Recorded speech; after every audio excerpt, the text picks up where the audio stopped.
Bonjour à tous et bienvenue dans cet épisode de PathoBet Online qui sera consacré aujourd'hui au mécanisme et à la prise en charge de la douleur chez les bovins.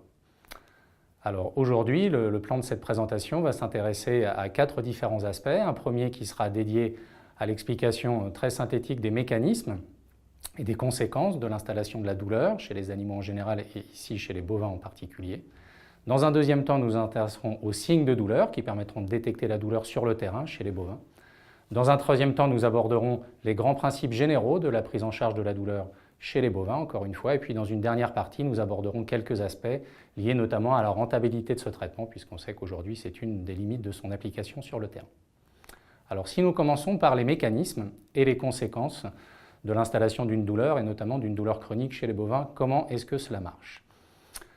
On peut déjà commencer par définir ce qu'est la douleur. Historiquement, la douleur a été définie par l'Association internationale de l'étude sur la douleur chez l'homme comme une expérience sensorielle et émotionnelle, donc on voit qu'elle est non seulement physiologique mais également psychique, désagréable, qui est associée à une lésion tissulaire, que celle-ci soit réelle ou potentielle, ou décrite dans des termes évoquant une telle lésion chez l'homme. Alors, la transposition chez l'animal a été faite par différents auteurs, une définition qui aujourd'hui fait plutôt consensus, date de 1997 et est définie de la façon suivante. C'est une expérience, là encore, sensorielle et émotionnelle, aversive, donc bien sûr négative pour l'animal, qui est représentée par la conscience que l'animal a de la rupture réelle ou potentielle de l'intégrité de ses tissus. Donc on comprend bien là la nécessité que l'animal ait conscience de la situation qu'il est en train de vivre et donc on va le voir par la suite d'une intégration, notamment supracorticale.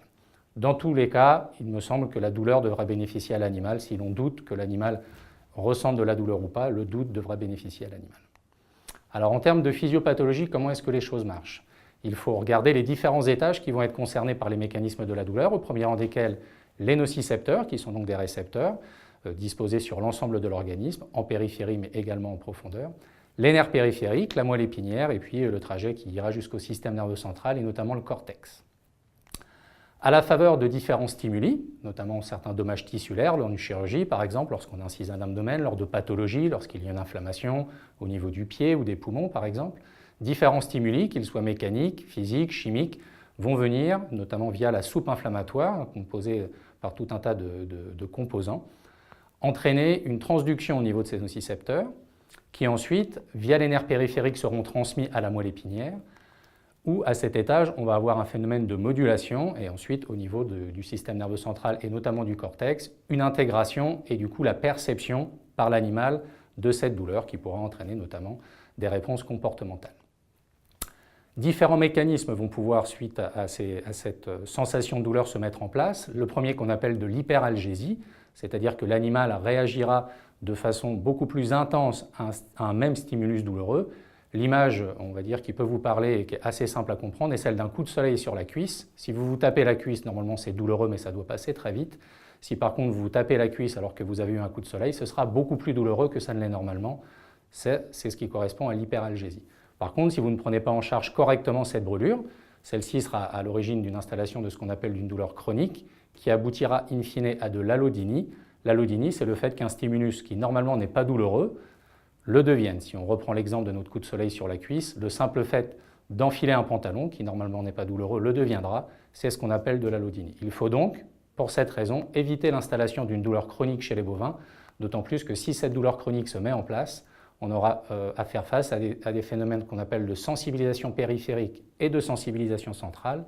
notamment du fait que les nocicepteurs soient sensibilisés en permanence. L'animal aura du coup un seuil de sensibilité abaissé à la douleur, et l'utilisation de molécules analgésiques sera de fait beaucoup moins efficace sur les douleurs chroniques que sur les douleurs aiguës. La dernière conséquence de l'installation d'une douleur, et notamment d'une douleur chronique chez les bovins, et de toute situation de stress en général, est l'impact que cela peut avoir sur tout un tas d'organes et de fonctions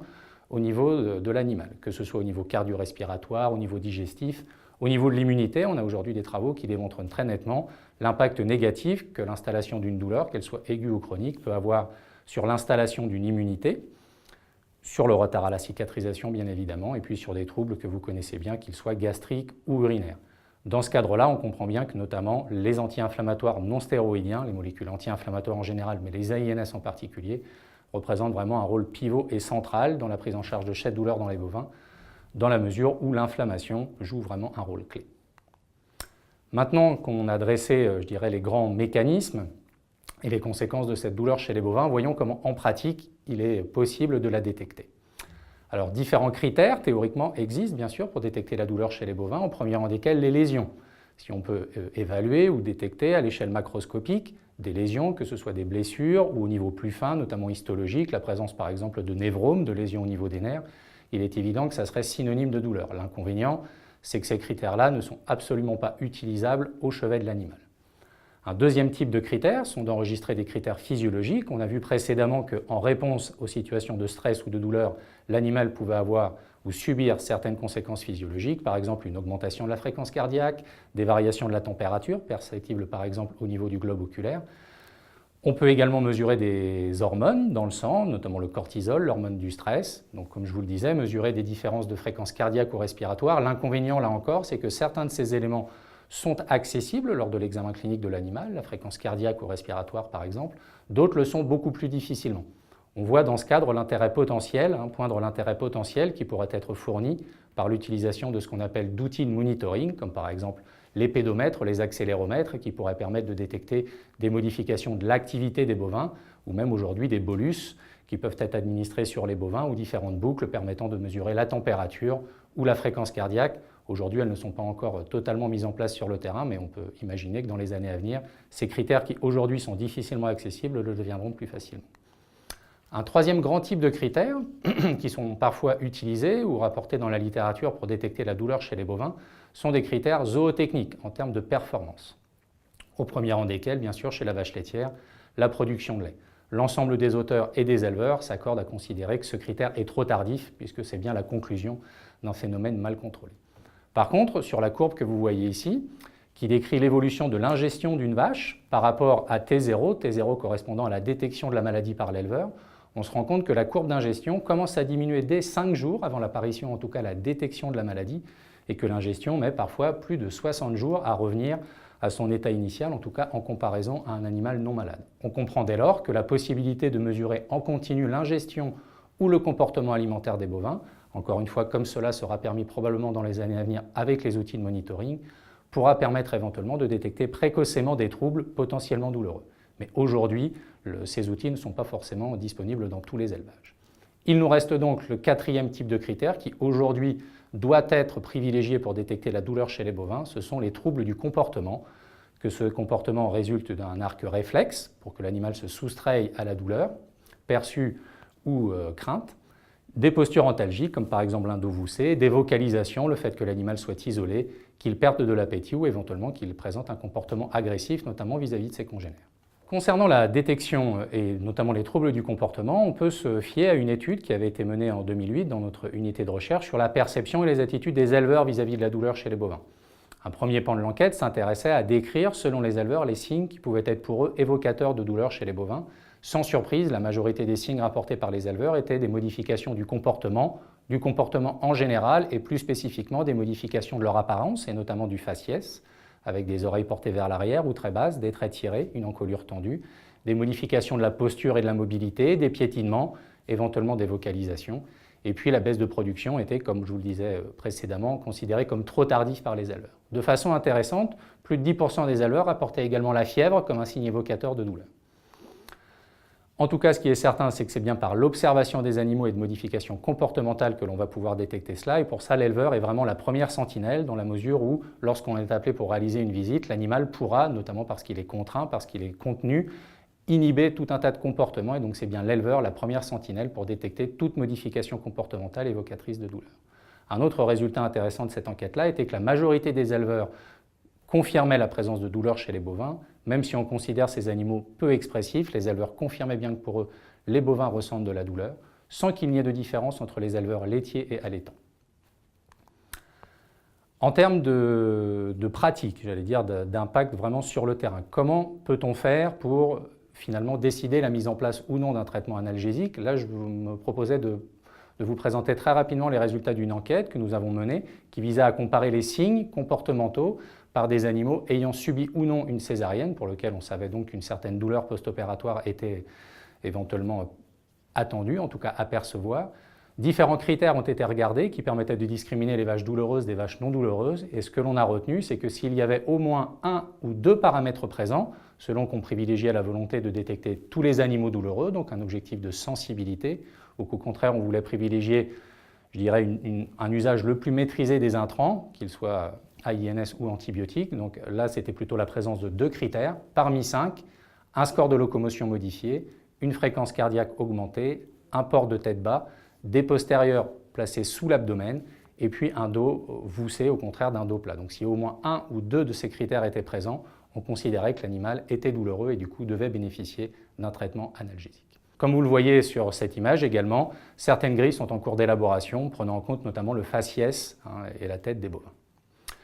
Ceci peut aboutir à des grilles utilisables, là à simple titre d'exemple, une grille que nous pourrions vous envoyer sur demande sans aucun problème, visant à évaluer la douleur post-opératoire des veaux après une chirurgie de nombril qui reprend, comme vous le voyez, certains éléments cités précédemment, comme la locomotion, l'activité, et puis d'autres critères mesurés notamment sur la réaction à la douleur lors de la palpation de la zone. Si on s'attaque maintenant au grand principe de prise en charge de la douleur chez les bovins, finalement, 3 choses à retenir. Pour optimiser la gestion de la douleur chez les bovins, il faut mettre en place une analgésie qui soit la plus précoce possible, qui soit adaptée au niveau de douleur perçue ou estimée, et puis une analgésie multimodale. Alors qu'est-ce que cela veut dire en pratique? Pourquoi une analgésie précoce? Finalement, sur ce graphique-là, si on prend la première figure, qui correspond à l'absence de prise en charge de douleur, on a un premier influx nociceptif. Mettons-nous par exemple dans le cadre d'une chirurgie, on ouvre l'abdomen, l'animal ressent une douleur à ce moment-là. La chirurgie s'arrête, l'influx nociceptif diminue, mais ensuite, notamment avec la mise en place de la soupe inflammatoire et de l'inflammation, on a un rebond de cet influx nociceptif qui, du coup, sur la courbe rose, se traduit sur la présence de ce que je vous disais, d'une hyperalgésie et donc d'une sensibilité plus grande de l'animal à un même stimulus douloureux. Si on pratique une analgésie post-opératoire ou préopératoire, c'est sûr qu'on va écréter, qu'on va diminuer la présence de cet influx nociceptif et donc par rebond l'hyperalgésie. Mais comme vous pouvez le voir sur ce graphique, le plus efficace est bien évidemment de combiner à la fois une analgésie préopératoire et post-opératoire autant que besoin selon l'évaluation de l'animal. Si tant est qu'il ne faille en retenir qu'une, l'analgésie préopératoire sera sans doute plus efficace qu'une analgésie post-opératoire. Concernant l'analgésie adaptée, un groupe d'experts en 2010, dans le cadre d'un groupe dénommé Borev, a proposé 3 paliers de douleur en comparaison à ce qui se faisait chez les carnivores domestiques, eux-mêmes en comparaison à ce qui avait été proposé par l'Organisation mondiale de la santé chez l'homme, en 3 paliers. 2 façons de voir la chose, soit d'emblée considérer que certaines affections ou certaines interventions colon-chirurgie sont par exemple d'emblée une douleur de palier 2. L'autre alternative est d'estimer la douleur à un palier, de mettre en place le traitement adapté et si cela ne suffit pas, considérer de fait qu'il faille passer au palier supérieur. Si on prend l'exemple de la figure présentée ici, la douleur de palier 1, donc des douleurs relativement légères, pourrait éventuellement être traitée uniquement avec des anti-inflammatoires non stéroïdiens, tandis qu'une douleur jugée très sévère de palier 3 nécessiterait d'utiliser conjointement à la fois des anti-inflammatoires non stéroïdiens, des sédatifs ou tranquillisants, comme par exemple des alpha-2 agonistes, et éventuellement des morphiniques faibles. En pratique, à quoi cela peut-il correspondre? Des douleurs de palier 1 seraient des pathologies relativement sévères ou modérées, des pneumonies, des infections du nombril, des boiteries, auquel cas l'éleveur pourrait en première ligne utiliser des AINS. Pour des chirurgies qu'on pourrait considérer d'emblée comme des douleurs de palier 2, il s'agira bien d'une combinaison et d'une collaboration entre l'éleveur et le vétérinaire et un traitement probablement à base et d'anti-inflammatoires non stéroïdiens et ou d'anesthésiques locaux, voire de morphiniques faibles. Et puis pour vraiment les chirurgies, ou en tout cas les pathologies très très douloureuses, on pourrait prendre par exemple l'amputation d'onglons, là le traitement ne pourra et ne devra être réalisé que par le vétérinaire, compte tenu de la multiplicité des molécules et des voies d'administration envisagées. Car c'est là la dernière partie de l'analgésie, une analgésie multimodale. Pourquoi multimodale? Parce qu'il convient d'utiliser l'ensemble des molécules et de l'arsenal disponible, des anti-inflammatoires non stéroïdiens, des opioïdes légers, mais également des alpha-2 agonistes ou de la kétamine, des anesthésiques locaux bien évidemment, et puis par toutes les voies d'administration possibles, qu'elles soient systémiques ou qu'elles soient plus raffinées, comme dans le cadre d'anesthésie loco-régionale, comme par exemple la rachianesthésie, aujourd'hui de plus en plus démocratisée pour la chirurgie du nombril, ou des anesthésies paravertébrales dans le cadre de l'aparotomie. Donc sur ce schéma-là, vous voyez l'ensemble des positions possibles ou des administrations possibles, par exemple des AINS qui vont jouer à la fois un rôle pour diminuer la sensibilisation périphérique, mais également pour certains la sensibilisation centrale, et l'utilisation bien sûr des anesthésiques locaux, qui peuvent avoir à la fois une action locale, en diminuant la sensibilité des nocicepteurs, mais également au niveau de la transduction et de la modulation du signal. Et puis, je dirais que pour synthétiser tout ça, un cadre général d'intervention à retenir serait ce qu'on appelle le principe des 3 S, en comparaison à ce qui avait été développé dans les années 70 pour repenser l'utilisation des animaux en expérimentation animale, où on disait que dans un premier temps, il fallait envisager de les remplacer par d'autres méthodes, notamment de simulation mathématique, si tant est qu'il faille les utiliser, de réduire le nombre d'animaux utilisés, et puis enfin, si tant est qu'il faille encore utiliser des animaux, de raffiner, d'utiliser les méthodes les plus respectueuses du bien-être. Eh bien, si on transpose cela sur la gestion de la douleur, on pourrait considérer qu'on appliquerait le principe dit des 3 S, qui viserait tout d'abord à supprimer la source de douleur, toujours se poser la question avant de mener une intervention sur un animal si elle est réellement justifiée. Dans un deuxième temps, si cette pratique est justifiée, de la substituer par la pratique la moins douloureuse. Si tant est qu'il existe différentes façons de faire, autant choisir celle qui est la moins douloureuse pour l'animal. Et puis dans un dernier niveau, si tant est qu'il reste une douleur résiduelle, de la soulager avec les principes que nous avons évoqués précédemment d'une analgésie la plus précoce, la plus adaptée et multimodale. Si on prend un exemple du quotidien, l'écornage des bovins, on peut envisager de le supprimer, si tant est que ce ne soit pas nécessaire dans l'élevage, ou à défaut bien évidemment d'utiliser des reproducteurs, des taureaux, porteurs du gène ACER, qui du coup produiront des veaux sans cornes. Qui dit un veau sans cornes dit forcément l'absence d'écornage. Ensuite, à partir du moment où on souhaite tout de même écorner les bovins, pour des raisons qu'on peut tout à fait comprendre, il conviendra alors d'utiliser la pratique la moins douloureuse. Sur ce schéma-là, je vous ai mis la structure anatomique ou du cornillon ou de la corne selon l'âge de l'animal, notamment avant 2 mois et après 2 mois, ce qui fait considérer avant 2 mois qu'on parle plus volontiers d'ébourgeonnage et puis d'écornage au-delà de 2 mois. On sait très bien qu'à la fois les dégâts tissulaires, l'inflammation et la douleur ressentie par le bovin sera moindre si l'animal est écorné avant l'âge de 2 mois. Enfin, en termes de soulagement de douleur, de prise en charge de cette douleur, on sait très bien que c'est une analgésie multimodale qui associera à la fois une sédation, l'administration pré-écornage d'un AINS et la réalisation d'une anesthésie locale du nerf cornual qui sera le plus efficace. Donc la possibilité, sur des exemples au quotidien, d'appliquer cette règle des 3 S. Et puis la dernière chose, avant de conclure, que l'on voulait aborder, c'était la question de la rentabilité de ces traitements. Est-ce que la mise en place d'un traitement analgésique peut être justifiée d'un point de vue économique? Alors, pour répondre à ça, on peut déjà faire une approche plutôt schématique qui serait de se dire, lorsqu'un animal souffre d'une maladie, chez les bovins souvent infectieuse, inflammatoire, à l'origine de douleurs, quel est l'impact économique? Eh bien, l'impact économique, de façon générale, on sait qu'il est composé d'un tiers de coûts, c'est-à-dire un tiers de l'impact économique sera de l'argent qui sort de la poche de l'éleveur pour payer des traitements, les frais vétérinaires par exemple, mais le plus gros de l'impact économique, qui correspond à peu près à 2 fois ce que l'éleveur sort de sa poche, c'est ce qu'on appelle des pertes, c'est-à-dire de l'argent qui aurait dû y rentrer et qui n'y rentre pas. Ce que l'on propose donc, en passant d'une situation où on ne faisait pas d'analgésie à une situation où on fait de l'analgésie, c'est bien sûr de rajouter un surcoût, par exemple celui d'un anti-inflammatoire non stéroïdien, en espérant bien évidemment réduire les pertes de façon conséquente, que ce soit en termes de récupération, d'ingestion, de production laitière, de longévité, de façon in fine à aboutir à un bénéfice économique. De façon très générale, on dispose dans la littérature de nombreuses études vis-à-vis d'un grand nombre de pathologies, que ce soit les infections intramammaires, les boiteries, les diarrhées du veau, dans lesquelles l'intérêt clinique et zootechnique d'une administration d'anti-inflammatoires non stéroïdiens notamment améliore notoirement les choses. En plus évidemment de la considération éthique, si on détecte de la douleur chez un animal et qu'on est en mesure de la prendre en charge médicalement, il faudrait bien évidemment le faire ou la prescrire. Et puis, juste en conclusion, peut-être vous présenter 2 résultats d'études qui, de mon point de vue, sont relativement originales dans la mesure où elles montrent l'intérêt d'une prise en charge de la douleur, mais de façon différée et non pas immédiate. Une première étude menée par des collègues en Afrique du Sud qui a visé à comparer l'intérêt, ou en tout cas à décrire l'intérêt d'une administration d'un analgésique, en l'occurrence un anti-inflammatoire non stéroïdien, avant une castration sur des animaux d'environ 200 kg.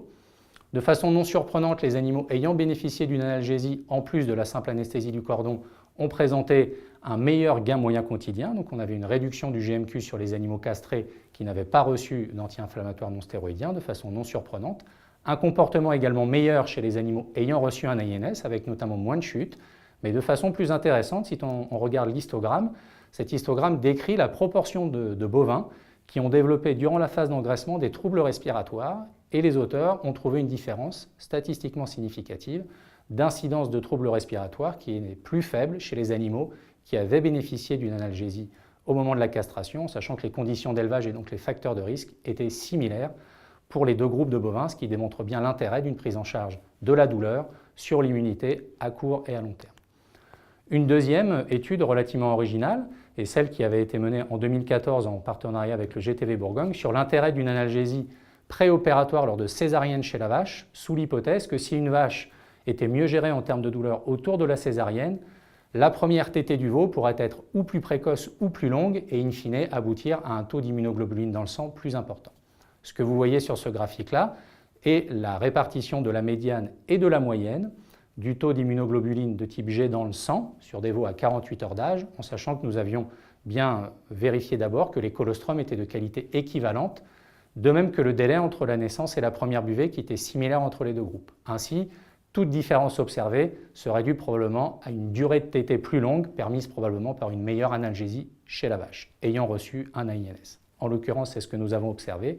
puisque en moyenne, nous avons un différentiel de plus de 3 grammes par litre en faveur des veaux nés de mère ayant reçu une analgésie. Et lorsqu'on considère un seuil de 15 grammes par litre pour juger de l'efficacité du transfert d'immunité passive, on avait une différence significative en faveur des veaux nés de mère ayant reçu un AINS, donc finalement un bénéfice que je pourrais appeler par cascade en faisant, j'allais dire, du bien ou moins mal à la vache, ça bénéficie également aux veaux avec toute l'importance qu'on connaît sur le transfert d'immunité passive. Finalement, pour conclure, que retenir de cette intervention? Au quotidien, dans notre pratique de vétérinaire, on est confronté à de nombreuses situations où il y a de la douleur, que ce soit spontané, j'allais dire plutôt imprévisible dans le cadre de pathologies. Dans ce cas-là, les anti-inflammatoires non stéroïdiens sont vraiment les médicaments de première ligne. Une autre situation où la douleur est, j'allais dire, à défaut d'être provoquée, plutôt prévisible, dans le cadre notamment de chirurgie. Dans ces cas-là, le principe de l'application de la règle des 3 S devra s'appliquer autant que possible. D'abord, essayer de supprimer la source de douleur. Si ce n'est pas possible de la supprimer, de la substituer par une méthode la moins douloureuse possible. Et à défaut, si de la douleur résiduelle existe, de la soulager avec une analgésie précoce, adaptée et multimodale. Et là encore, les AINS sont en première ligne. Et puis de façon plus générale, je pense que pour les vétérinaires, c'est une réelle opportunité, la douleur étant une porte d'entrée assez naturelle pour nous concernant le bien-être animal. Je voudrais à ce titre-là rappeler le lancement par le ministère de l'Agriculture de la stratégie nationale bien-être animal 2016-2020 qui place le vétérinaire au centre du dispositif comme garant du bien-être animal. Donc plein d'opportunités pour les vétérinaires sur le terrain pour mettre en œuvre leurs compétences et leur technicité.